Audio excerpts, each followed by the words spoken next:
آج کا سبق سورہ بقرہ کی آیت نمبر 180 سے ہے۔ اعوذ باللہ من الشیطان الرجیم، بسم اللہ الرحمن الرحیم۔ کتب علیکم اذا حضر احدکم الموت ان ترک خیرا الوصیۃ للوالدین والاقربین بالمعروف حقا علی المتقین فمن بدلہ بعد ما سمعہ فانما اثمہ علی الذین یبدلون ان اللہ سمیع علیم۔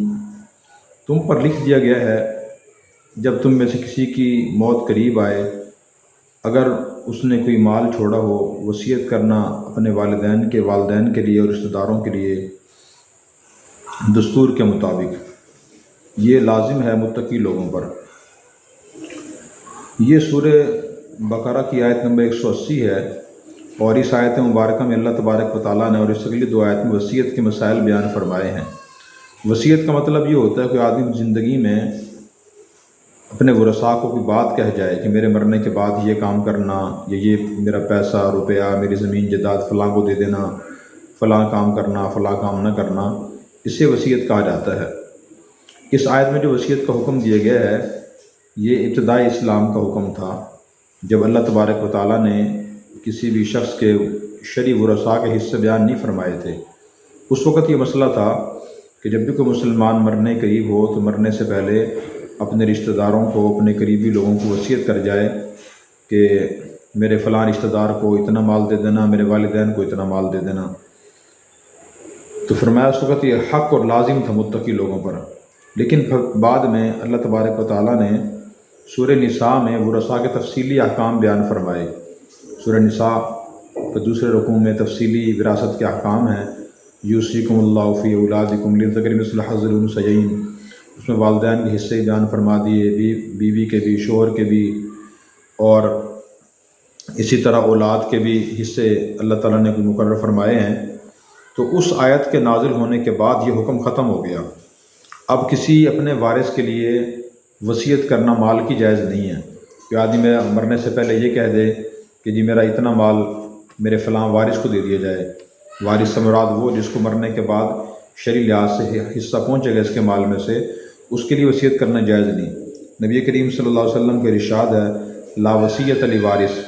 کسی وارث کے لیے وصیت کرنا جائز نہیں۔ پوری حدیث سنن نسائی کی ہے، ان اللہ قد اعطى کل ذی حق حقا فلا وصیت لوارث، کہ اللہ تعالیٰ نے ہر حقدار کو اس حق دے دیا ہے، چنانچہ وارث کے لیے وصیت کرنا جائز نہیں۔ سنن نسائی باب الوصایا، کتاب الوصایا، باب ابطال الوصیۃ للوارث، اور جامع ترمذی میں یہ حدیث ہے۔ البتہ وارث کے لیے اچھے کام کی، اچھے سلوک کی وصیت کر سکتے ہیں۔ مثلاً کوئی آدمی مرنے قریب وہ کہہ دے میری وفات کے بعد میرے والدین سے بھی، بچوں سے، میرے بھائیوں سے فلاں فلاں اچھا سلوک کرنا، اس کی اجازت ہے۔ اور اگر کوئی وارث کے لیے وصیت کر بھی جائے تو پھر اس کے بارے میں مسئلہ یہ ہے، اگر دوسرے ورثاء عاقل بالغ ہوں، سارے رضامند ہوں، پھر اس کی وصیت کو پورا کرنا جائز ہے۔ مثلاً کوئی شخص یہ کہہ دیتا ہے کہ میری وفات کے بعد میرے بیٹے کو میرا فلاں مکان دے دینا، تو شرعی لحاظ سے اس وصیت عمل کرنا واجب نہیں ہے کہ اس کے تمام بیٹے اور اس کے اگر والدین زندہ ہیں، شرعی ورثاء ہیں، وہ سارے وہ لازمی اس کا وہ مکان اس بیٹے کے حوالے کریں۔ نہیں، وہ کہہ سکتے ہیں، اگر وہ کہہ دیں کہ نہیں ہم تو شرعی حصوں کا تقسیم کریں گے تو کوئی گناہ نہیں ہے۔ ہاں، اگر سب متفق ہو جائیں خوش دلی سے اور سارے عاقل بالغ ہوں کہ جب ابا جی نے یہ کہا تھا ہم چلے فلاں کو دے دیتے ہیں، تو پھر شرعی لحاظ سے جائز ہے۔ البتہ ایک وصیت اب بھی واجب ہے، وہ واجب یہ ہے کہ بندے کے ذمہ اللہ کا حق باقی ہو۔ مثلاً اس کے ذمہ نمازیں قضا تھی، ادا نہیں کی کسی وجہ سے، روزے قضا ہیں، یا حج فرض تھا وہ ادا نہیں کیا، زکوٰۃ فرض تھی وہ ادا نہیں کی، تو اس ہر آدمی کے ذمہ ایسی وصیت کرنا واجب ہے۔ یا کسی کا حق بندے کا اپنے پاس ہے، کسی کی امانت رکھی ہوئی ہے، کسی سے قرض لیے ہوا ہے، کسی سے کچھ خریدی تھی اور اب تک اسے قیمت نہیں دی، کسی کا مال جائیداد پر ناحق قبضہ کیا ہوا ہے،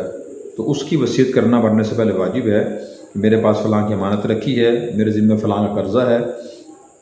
اور میں نے وہ ادا کرنا ہے، یہ وصیت کرنا واجب ہے۔ نبی کریم صلی اللہ علیہ وسلم نے اس کی بھی ترغیب دی ہے اور حکم فرمایا۔ آپ نے فرمایا کہ کسی مسلمان کے لیے جائز نہیں ہے جس کے پاس کوئی ایسی چیز ہو جس کی اس نے وصیت کرنی ہو کہ 2 راتیں گزر جائیں اور اس نے وصیت لکھ کے پاس نہ رکھی ہو۔ یہ صحیح بخاری کتاب الوصایا میں یہ حدیث ہے۔ حضرت عبداللہ بن عمر رضی اللہ عنہ فرماتے ہیں جب میں نے نبی کریم صلی اللہ علیہ وسلم کا یہ فرمان سنا تو میں نے سننے کے بعد 1 رات بھی نہ گزرنے دی، اپنی وصیت میں نے لکھ کے رکھ لی۔ صحیح مسلم میں یہ حدیث ہے۔ دیکھیں صحابہ کرام کی کیا شان تھی، کتنا اطاعت فرمانبرداری کا مادہ ان کے اندر تھا۔ جیسے وہ حضور صلی اللہ علیہ وسلم کو ارشاد سنتے تھے تو فوراً عمل کرتے تھے۔ تو ہمیں بھی چاہیے کہ ہم جیسے ہی آپ کو ارشاد سنیں فوراً عمل کریں۔ آج بہت سے مرنے والوں کے بعد مسائل اس لیے پیدا ہو جاتے ہیں کہ وہ زندگی میں بتا کے جاتے ہی نہیں، لکھ کے نہیں جاتے کہ میں نے کس سے کیا لینا ہے، کسی کو کیا دینا ہے، میں نے میرے ذمے کیا چیزیں تھیں۔ اگر آدمی وصیت کر گیا کہ میرے ذمے 3 نمازیں قضا تھی، ان کا فدیہ دے دیا جائے، میرے ذمے روزے فرض تھے میں نے نہیں رکھے، ان کا فدیہ دے دیا جائے، میرے ذمے حج فرض تھا میں نہیں کر سکا، حج بدل کرا دیا جائے، تو پھر وصیت کرنے والا گنہگار نہیں ہوگا۔ ورثاء کی ذمہ داری ہوگی کہ وہ وصیت کرنے والے کی وصیت کے مطابق اس کے چھوڑے ہوئے مال کے 1/3 میں سے وصیت پوری کر دیں۔ مثلا وہ 1 کروڑ روپے چھوڑے گیا ہے، تقریباً 33 کروڑ بنے گا، 33 لاکھ روپیہ، تو 33 لاکھ میں سے اس کی وصیت پوری کریں، یہ ورثاء کی شرعی ذمہ داری ہوگی۔ اگر اس نے وصیت نہیں کی اور ویسے ہی فوت ہو گیا اور ورثاء نے اس کے فرائض ادا نہیں کیے، فدیہ نہیں دیا نمازوں کا، روزوں کا، حج نہیں کرایا، زکوٰۃ ادا نہیں کی، اور کسی بندے کا حق تھا ورثاء نے ادا نہیں کیا، وہ بتا کے نہیں گیا، تو شرعی لحاظ سے پھر وہ بندہ مرنے والا خود گنہگار ہوگا۔ بتا گیا ہے، وصیت کر گیا ہے، پھر وہ گنہگار نہیں ہوگا۔ تو اس بات کا خیال کرنا ضروری ہے، ہر آدمی کے پاس اپنا وصیت نامہ ہونا چاہیے، وصیت نامہ لکھ کے رکھے کہ میں نے کس سے، خاص طور پہ جو گھر چلا رہا ہے آدمی، کوئی ادارہ چلا رہا ہے یا کہ اس کا وسیع بزنس اور کاروبار ہے، یا لوگوں سے معاملات آدمی بہت زیادہ کرتا ہے، لین دین کرتا رہتا ہے، تو ایسے لوگوں کے معاملات بہت پھیلے ہوئے ہوتے ہیں، ایسے لوگوں کو خاص طور پہ وصیت نامہ لکھ کے رکھنا چاہیے تاکہ ان کے جانے کے بعد مسائل پیدا نہ ہوں۔ تو بہرحال یہ وصیت واجب ہے، اللہ کے حق کی ہو یا بندے کے حق اس کا ذمہ ہو تو اس کی وصیت کرنا واجب ہے۔ اگر ایسا کوئی حق بندے کے ذمہ نہیں ہے تو پھر آدمی ویسے ہی کوئی نیک کام کی وصیت کرنا چاہے کہ میری وفات کے بعد میرا جو آدمی شرعی لحاظ سے وارث نہیں ہے اس کو پیسے دے دیے جائیں، مسجد میں دے دیے جائیں، مدرسے میں دے دیے جائیں، فلاں خاندان کے لوگوں کو، فلاں اہل علم کو، فلاں دینداروں کو دے دیے جائے، تو اس کے بارے میں مسئلہ پھر یہ ہے کہ آدمی 1/3 تک وصیت کر سکتا ہے، اپنے مال چھوڑ کے جا رہا ہے 1/3 تک اس کی اجازت ہے، اور جان بوجھ کے ورثاء کو نقصان پہنچانے کی نیت سے غیروں کے لیے وصیت کرنا تاکہ یہ محروم ہو جائیں اور ورثاء بھی نیک ہوں، تو پھر شرعی لحاظ سے وصیت کرنا جائز نہیں، بلکہ آدمی گنہگار ہوگا۔ اور بعض لوگ زندگی میں ہی جان بوجھ کے سارا مال ختم کر دیتے ہیں، یا تو لا علمی کی وجہ سے یا ورثاء کو نقصان پہنچانے کی وجہ سے، کہ ورثاء نیک بھی ہوتے ہیں، فرمانبردار بھی ہوتے ہیں، تو شرعی لحاظ سے ایسا کرنا بھی جائز نہیں ہے کہ میں کسی کو دے کے نہ جاؤں، سب کو غریب کر جاؤں، کنگال کر جاؤں۔ جیسے بعض لوگوں اپنے بیوی بچوں سے ناراض ہوتے ہیں، معمولی ناراضگی ہوتی ہے، اور رشتہ داروں سے ناراض ہوتے ہیں، سوچتے ہیں کہ ان کو مال نہ پہنچے، یہ بھی ٹھیک نہیں ہے۔ نبی کریم صلی اللہ علیہ وسلم نے اس سے منع فرمایا ہے۔ حدیث پاک کا مفہوم ہے کہ جو آدمی دنیا میں کسی وارث کو اپنی وراثت سے محروم کر جائے گا تو اللہ تبارک و تعالیٰ اس کو جنت سے محروم فرما دیں گے۔ اسی طرح ایک اور حدیث پاک کا مفہوم ہے کہ بعض اوقات ایک مسلمان مرد عورت 60 سال اللہ کی عبادت کرتے ہیں، لیکن مرنے سے پہلے کسی وارث کو وراثت سے محروم کر جاتے ہیں، اللہ تعالیٰ ان کو جنت سے محروم کر دیتے ہیں۔ اس لیے بلا وجہ ایسا نہیں کرنا چاہیے۔ ہاں اگر اولاد